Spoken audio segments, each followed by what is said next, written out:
Okey, untuk video part 2 AMCS Candlestick Detector, saya akan menerangkan bagaimana kita boleh menggunakan candlestick filtering teknik untuk filter candlestick setup yang kita hendak respond to, ataupun kita nak react to, ataupun kita nak trade sekiranya setup tersebut muncul. Okey, kita tak boleh trade candlestick setup ni sebagai stand alone. Kita kena gunakan confluences dengan technical indicators, dengan volumes and so on, supaya kita mendapat higher probability setup, right? Okay, so dalam video kali ini kita akan menerangkan bagaimana kita menggunakan filtering, menggunakan dual EMA, RSI, including RSI divergence, MACD, ADX, DMI and volumes. Untuk dual EMA dan RSI, saya telah terangkan dalam episod part 1 berkenaan bagaimanakah kita boleh menggunakan dual EMA dan RSI. Because dual EMA dan RSI ni dia adalah built-in dalam AMCS candlestick detector. So anda just boleh activate kan, anda dapat dual EMA dan anda dapat RSI indicator. Okay, tapi untuk MACD, ADX, DMI dan volume, anda perlu gunakan secondary indicator. Anda kena add dalam trading view. Alright, so saya akan mulakan terus kepada MACD, diikuti dengan ADX dan volume, dan saya akan terangkan bagaimana menggunakan RSI divergence. Okay. Okay, sekarang saya ingin menerangkan bagaimanakah kita boleh membuat candlestick filtering menggunakan MACD. So kalau anda lihat di sini, saya buka setting panel tadi untuk AM detector ni tadi, saya dah onkan dual EMA trend indicator. Okay, saya letakkan ni sebagai 9.21 dan saya juga onkan saya checkkan include RSI overlay dan saya buat overbought dia 70 dan 30. Okay, dan saya on by default lah untuk detect pelbagai jenis candlestick reversal dan continuations. Dalam masa yang sama, saya juga load satu indicator iaitu MACD RSI. Ini juga daripada part of my AMTA workflow, iaitu indicator MACD RSI. Basically yang terbaru adalah MACD RSI ADX, tapi saya tak gunakan kali ini. Saya nak tunjukkan berkenaan dengan penggunaan how kita boleh menggunakan MACD untuk filter bull engulfing, ya.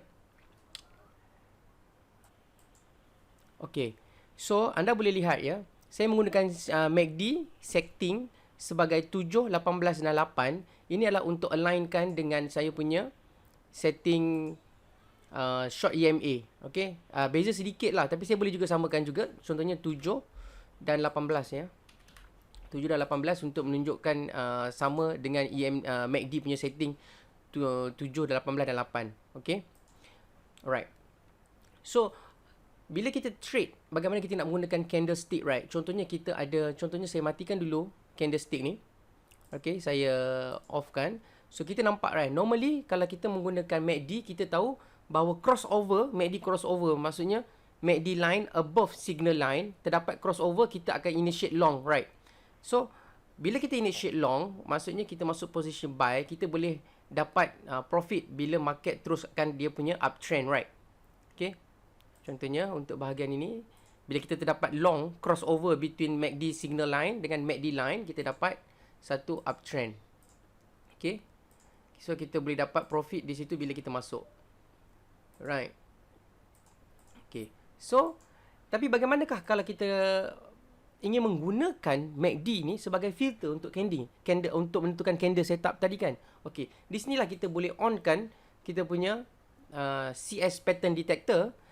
Contohnya, sekiranya anda terdapat bullish engulfing, right? Bullish engulfing terbentuk pada ketika ini dan anda mahu masuk sebagai posisi buy, anda rasa confused ataupun anda rasa lack of confidence. Betul ke bullish engulfing ni akan betul menghasilkan uptrend move?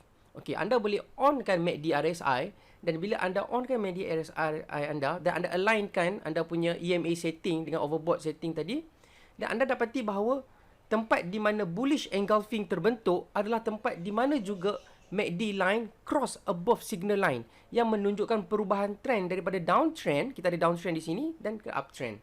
anda boleh nampak prior trend ni adalah uptrend dan kemudian kita ada correction, and bila correction tadi tamat, terbentuknya bullish engulfing dan dalam masa yang sama terbentuknya crossover between MACD line dan signal line. Dia menambahkan lagi confluence point dua indikator yang berbeza, satu daripada price action yang terbentuknya bullish engulfing dan juga technical indicator yang terbentuknya perubahan trend. So kita dapat dua confluence point di sini untuk kita masuk trade long ataupun buy. Okay.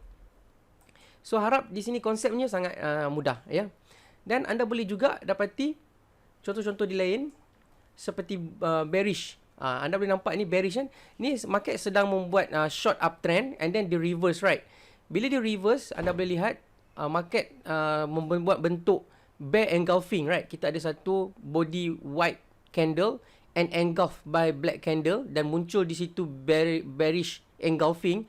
Dalam masa yang sama, anda terdapat cross between MACD line dan signal line. Dalam keadaan ini adalah MACD line lebih kecil daripada signal line yang menunjukkan perubahan trend daripada uptrend kepada downtrend. So anda boleh menguatkan lagi bahawa trend berikutnya akan menjadi bearish.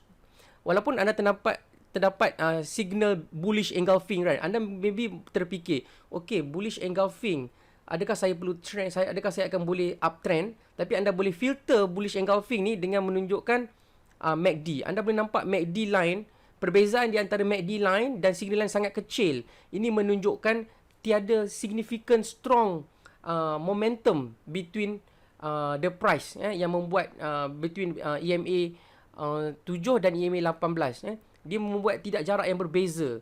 Okey, oleh yang demikian bullish engulfing ni kita boleh tunggu dulu sebelum kita boleh masuk confirm untuk buy.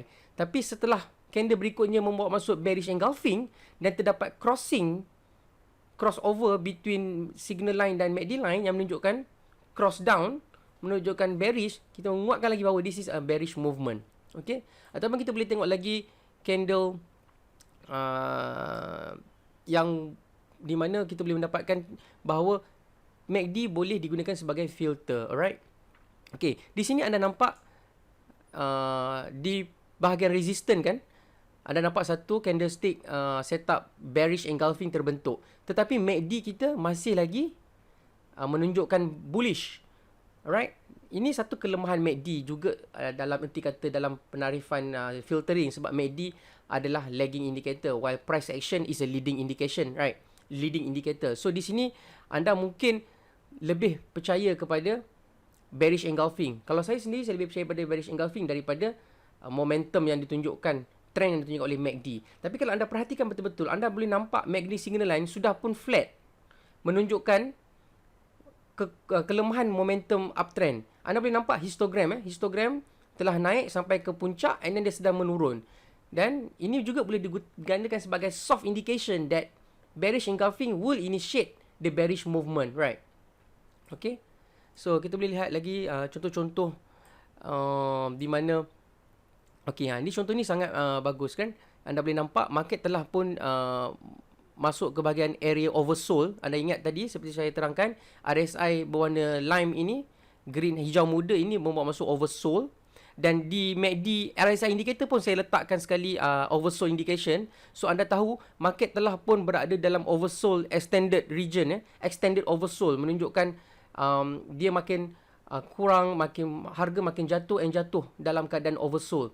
Dia panggil extended oversold. Dan pada yang sama anda mendapati bahawa MACD signal line dan MACD line hampir-hampir membuat convergence. Dia sampai sini dia membuat convergence dan terdapat conversion ataupun crossing between MACD line dan signal line. Tapi sebelum tu candle telah pun menunjukkan terdapat bullish setup di sini, iaitu bullish harami. Bullish harami menunjukkan bullish reversal. Seperti yang saya kata tadi, candlestick dia lebih cepat daripada lagging indicator seperti MACD. Alright. So bila kita nampak kan bullish harami ni, anda boleh tunggu dulu sama ada anda perlukan lagi confirmation, dan anda tunggu sehingga terdapatnya crossover dan anda boleh start long. Dan bila anda long di sini, anda mempunyai kenaikan seolah-olah seperti di sini. Anda masuk daripada candle ni, bila dia close above this high of the bullish harami, dan you masuk dan you tunggu sampai dia jadi naik uptrend. Anda boleh teruskan teruskan sebab anda tak nampak lagi reversal reversal pattern, anda boleh sampai at least sampai ke sini, anda boleh dapat 64%. Ataupun anda keluar, anda tunggu the next reverse next crossing, which is sampai sini ya. Ni cross bila jadi bearish. So anda boleh target, mula-mula anda semak bahawa bullish harami terjadi, kemudian ada confirmation daripada crossing of MACD line and signal line, anda masuk selepas itu dan anda keluar bila dia cross semula, anda sudah pun dapat 50% profit, right? Okay. So, ada lagi tanda-tanda sebagai bagaimana kita boleh menguatkan lagi permilihan indication. Okay, ini pun anda boleh nampak situasi yang sama bila market sudah pun berada dalam keadaan downtrend. Market berada dalam keadaan downtrend. Anda ingat tadi kan saya dah explain recognition, location, action to be taken.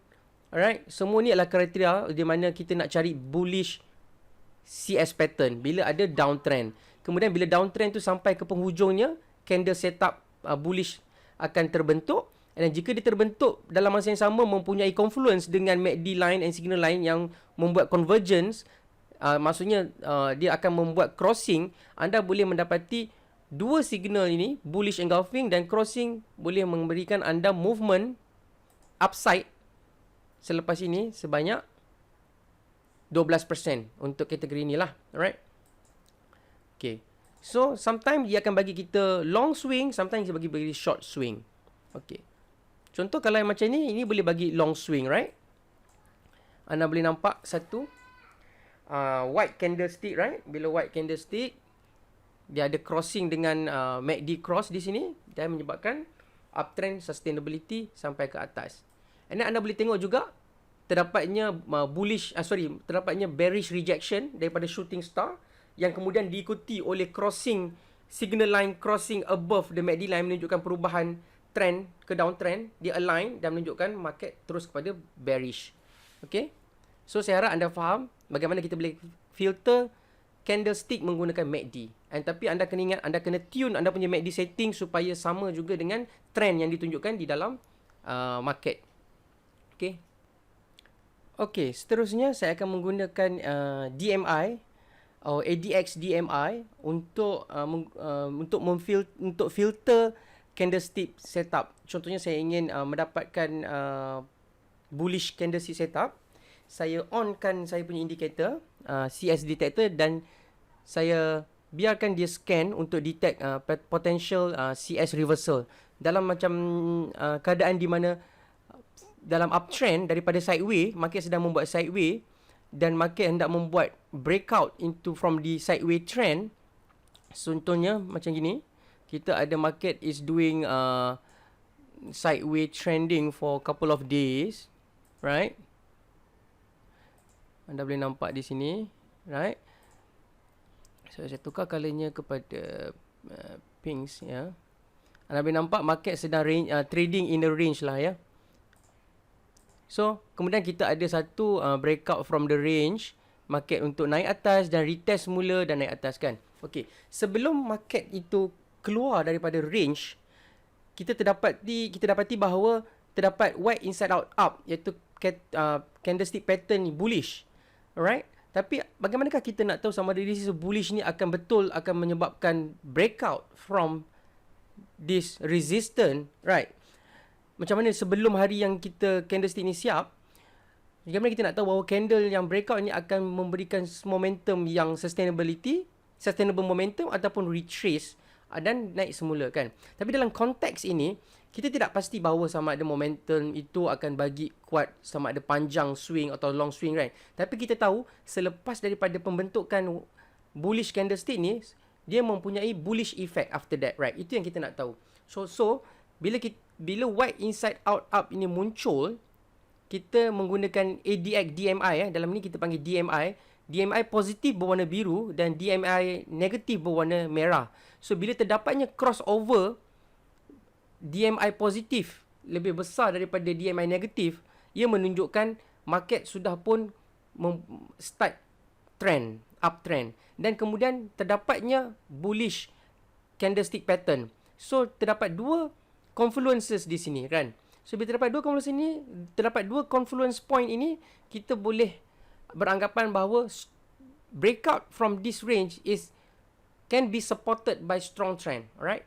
That's why bila the strong trend and then bila dia retrace and dia test, the market is going to sustain the movement upward. Okay, jika selalunya selepas breakout kita akan ada retracement. This is normal untuk fresh breakout. Fresh breakout, people take profit and then market retains, market retrace and retest the support, and then the new support lah, because previously it was a resistance, now it become a support. So if the support is intact as a new support, because previously dia adalah resistance, now dia become support, kita mahu tengok bahawa support di sini mempunyai kuat buyers yang support the price and prevent the price from falling down. Okay, itu menunjukkan bahawa breakout daripada trading range yang dimulakan dengan candlestick bullish adalah sustainable, dan kita boleh dapati, kita dapati bahawa DMI positif sentiasa berada di atas DMI negatif yang menunjukkan sustainable uptrend. Okay. Jika market ni tidak kuat breakout dia dan dia sambung kepada negatif, DMI positif akan berada di bawah daripada DMI negatif. So line biru akan berada di bawah line merah. Pada masa itu breakout yang dimulakan oleh candlestick ini adalah tidak kuat. Okay, because dia tidak mampu meneruskan kenaikan uptrend. Alright. So harap anda boleh cuba nanti dan jelas bagaimanakah tanda-tanda market untuk keluar ataupun breakout daripada sideways trend. Okay, kita perlu melihat konteks di mana location bullish candlestick ataupun bearish candlestick itu pattern dia punya berlaku, right? Okay, so this is salah satu confirmation untuk kita keluar, untuk pastikan bahawa price jika keluar daripada trading range, sama ada di backup oleh momentum yang kuat, kita boleh tengok bagaimana apakah bentuk-bentuk candlestick yang muncul sebelum breakout itu berlaku, right? Okay, ini pun sangat jelas di sini ya. Anda terdapat crossing di mana DMI positif cross above the DMI negatif, line biru cross above line merah, dan terdapatnya pembentukan dua bullish candlestick, white inside out up and bullish separating line. So kita boleh membuat kesimpulan bahawa kewujudan bullish setup, bullish candlestick setup ini disokong oleh perubahan trend di mana DMI positif menjadi lebih besar daripada DMI negatif dan menunjukkan trend boleh jadi uptrend untuk tempoh masa yang lama untuk membuat swing yang panjang. Alright. Okay, harap pendengar semua boleh faham konsep filtering.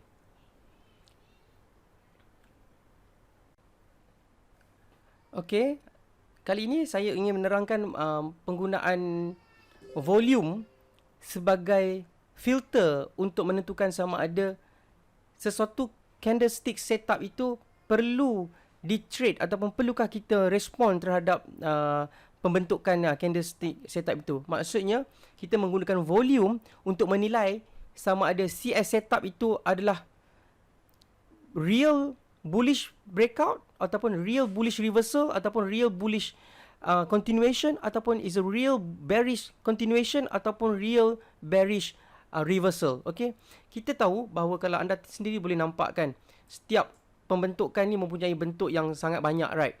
Mempunyai volume yang mempunyai bentuk-bentuk CS yang sangat banyak. Tapi kita tak boleh nak respon terhadap semua bentuk kerana terlalu banyak signal. Okay, contohnya dalam keadaan ni saya buka Binasat Communication ya, Binacom di mana saya menggunakan volume daripada indikator AM VPSA Suite. Ini adalah juga salah satu daripada saya punya indikator dalam AMTA workflow yang di mana saya separatekan total volume kepada buy up volume dan kepada sell down volume. So traders boleh melihat volume yang traded by buyer and traded by seller. So kita boleh tahu dia punya decomposition. So kita boleh tahu sama ada dalam kenaikan suatu price tu bagaimanakah perubahan trend buyer volume dengan seller volume. Ini amat berbeza dengan standard volume yang anda nampak. Contohnya menggunakan standard volume yang pada candle histogram, right? Ini hanyalah satu color saja, right? Yang ni kita split the volume into two volumes and then kita buat trend, which is kita boleh tengok perubahan volume dari segi volume buy dan dari segi volume sell. Okay, contoh dalam macam yang ni kan. Contoh dalam keadaan contoh yang ni, anda nampak volume sell dengan volume buy tiada perbezaan. Daripada segi beza volume tiada perbezaan, tetapi price naik. Price naik ini adalah because of the small buyer, small seller playing around. There's no significant movement. Sebab anda boleh nampak pergerakan yang ini adalah tidak banyak berbanding dengan swing-swing yang akan datang, right? So, contohnya bila anda nampak satu candlestick bullish engulfing, right? Bullish engulfing. Anda boleh nampak sini pun ada bullish engulfing, tapi berbanding dengan bullish engulfing di sini, the engulfing candle adalah lebih significant daripada engulfing candle ni. Oleh yang demikian, anda kena tengok konteks juga, the size, the relative size of the engulfing candles between other setups, right? Dalam contoh ni, bullish engulfing ni sangat besar, right?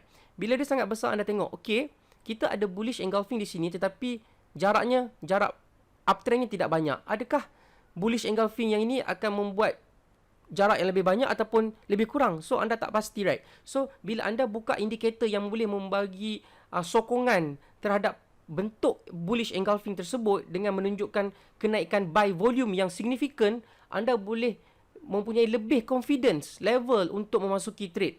Contohnya, anda boleh nampak bila terjadinya bullish engulfing di kawasan ini, ia diikuti oleh buy volume yang lebih tinggi daripada sell volume.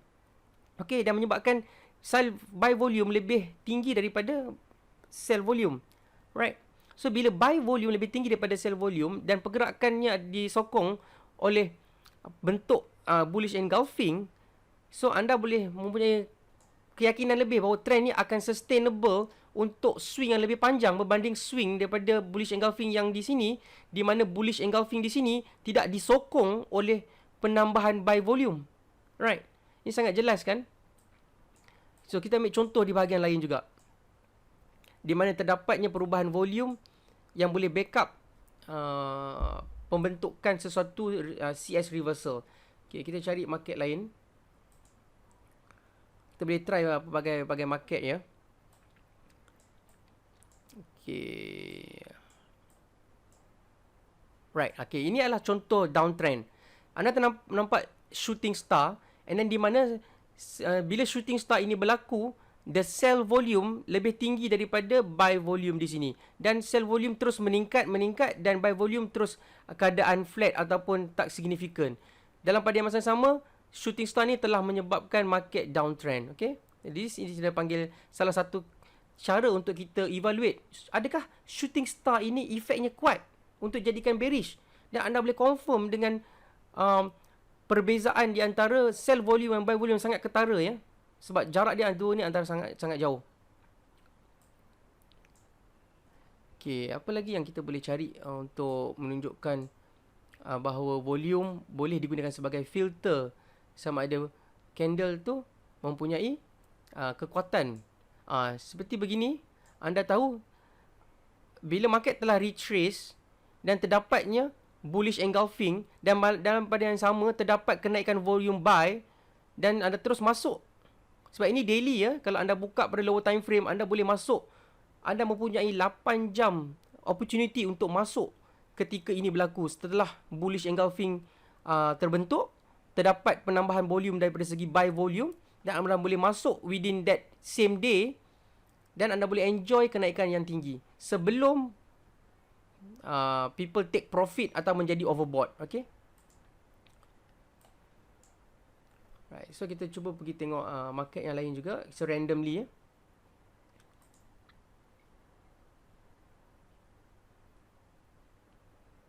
Okay, ada tak yang signifikan di mana kita nampak point of reversal? Okay, contohnya macam ni. Ini pun nampak ketara ya. Market retrace. Jadi kita dalam in general kita still dalam uptrend sebab EMA 9 lebih tinggi daripada EMA 21, tapi kita ada pullback di sini ya. Bila market pullback, sebab kita ada pullback, right? Dalam healthy uptrend kita mesti ada pullback, and then pullback kemudiannya diikuti oleh satu bullish engulfing. Anda tengok bullish engulfing ni disokong oleh kenaikan volume, di mana volume hijau, volume buy lebih tinggi daripada volume sell di sini. Okay? Okay, dalam market memang akan sentiasa ada volume buy and sell. Yang menentukan sama ada kuat atau menang adalah berdasarkan numbers of volume.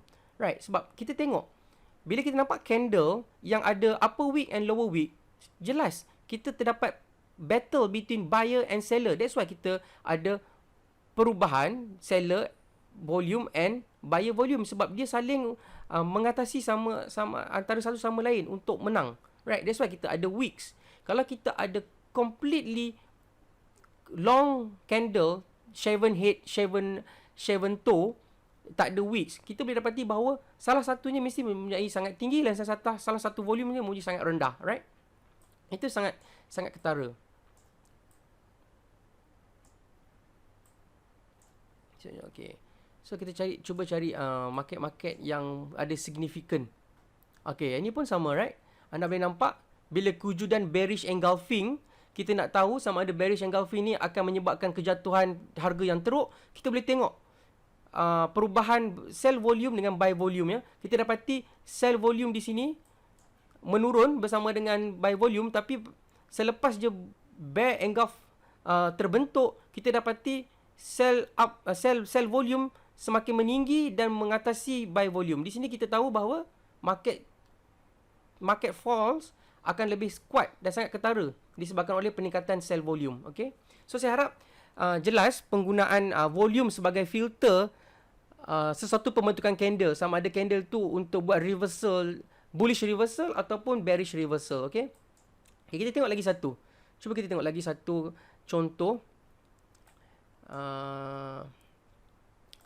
yang boleh menampakkan perbezaan volume. Contohnya di Sonic, ya.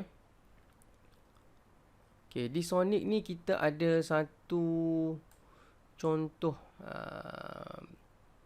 Ni tak ketara, ni macam seolah-olah there's a short swing lah. Okay.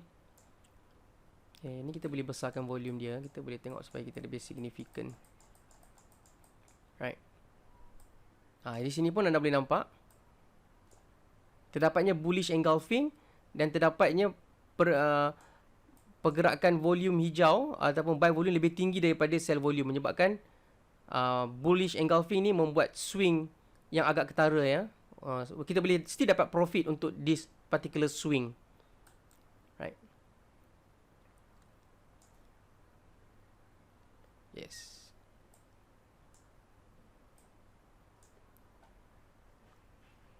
Okay. Ada lagi tak? So, mari kita cari hanging man. Ni kita terdapat lagi satu bullish engulfing yang sangat obvious. And then bila bullish engulfing berlaku, kita dapat kenaikan volume buy, ya. Green above the red line. Saya suka mencari yang uptrend daripada bawah, ya. Ini white inside out. Okay, ini pun sama, bila terdapat je white inside out up punya bullish reversal dan volume pun cross above, buy volume above the sell volume dan terdapat kenaikan lagi, ya. So, ia sangat jelas bahawa setiap pembentukan candle reversal akan disupport oleh perubahan volume yang ketara. Okay. Okey, dalam slide ini saya ingin menerangkan sedikit mengenai candlestick filtering menggunakan RSI divergence. Okey, dalam video part 1 saya ada terangkan menggunakan candlestick filtering menggunakan RSI overbought dan RSI oversold. Tapi kita boleh juga gunakan divergent concept untuk filter sama ada sesuatu CS reversal itu adalah mempunyai efek yang kuat atau tidak. Okey, kita tahu bahawa divergence adalah perbezaan di antara price dengan RSI. Contohnya di dalam konteks price yang membuat higher high, kita mendapati bahawa price meningkat, right, meningkat naik. Tetapi RSI oscillators ini menunjukkan high, lower high. So kita terdapat divergent di sini di mana price menaik tapi RSI value menurun. Okey, jika ini berlaku, what we can expect the next thing to happen ialah terdapatnya bearish divergence di mana oscillator menunjukkan penurunan lagi selepas dia membuat high, lower high dan terus menurun, dan price pula selepas dia membuat higher high dia terus turun kerana dia sudah mencapai buying climax. Okey, macam mana kita nak tahu sama ada divergence ini akan berlaku atau tidak? Kita boleh tengok bahawa terdapat pembentukan bearish CS reversal. So, dalam kata lain, kita boleh menggunakan reversal candlestick untuk confirm bearish divergence, atau secara terbaliknya kita menggunakan bearish divergence untuk confirmkan candlestick reversal pattern. So dia saling complementary to each other, right? Ia saling melengkapkan kewujudan ataupun kepastian confidence level that the market will have higher probability to reverse. Okay, so bila ini berlaku, dia akan menguatkan potential downside ataupun potential market falling in terms of price bila terdapatnya bearish divergence di antara price dengan RSI, dan juga terbentuknya rejection candle di puncak high ini yang berlaku ini. Okay, so ini salah satu penggunaan filteringnya. Okey, itu saja untuk video part 2, sudah tamat. So saya harap pendengar semua boleh menggunakan video ini part 1 dan part 2 sebagai rujukan untuk menggunakan AM CS candlestick detector. AM CS candlestick detector. Macam mana you guys can benefit from this indicator. Alright. So kalau pendengar mahu mengetahui lebih lanjut apakah itu AMTA workflow system, anda boleh pergi ke website technicalanalysispriceaction.com. So anda boleh pergi ke website ni. So anda boleh lihat the main web page-nya berkenaan dengan screener, indicator dan backtest. Okay. So untuk mengetahui apakah itu AMTA workflow system, anda boleh pergi kepada tab ni, AMTA workflow. So di situ saya ada terangkan apakah itu workflow yang bermula pada step 1 menggunakan screeners, dan step 2 menggunakan MACD trend health monitors. Okay, ini semua lah indikator yang saya develop untuk sebagai part of the main component dalam AMTA workflow. Alright, so anda boleh pergi ke sini untuk melihat apakah komponen workflow yang terdapat di dalam website ini. So berkenaan dengan AM candlestick pattern detector itu adalah indikator dalam step 5. Step 5 ini mengatakan bahawa AM candlestick patterns detectors digunakan untuk to identify leading indication from price actions and based on the unique formation of candlestick patterns, right? So kita dah bincang pasal bullish reversal, bearish reversal, continuation and indecision patterns, and we also discuss about filtering using RSI overlay dan 2 EMAs. Okay? So kalau anda ingin tahu, anda boleh play semula video part 1 dan part 2. So saya dah terangkan semua dengan lebih detail. Kalau ada masalah, boleh message saya ataupun email. Okay, thank you.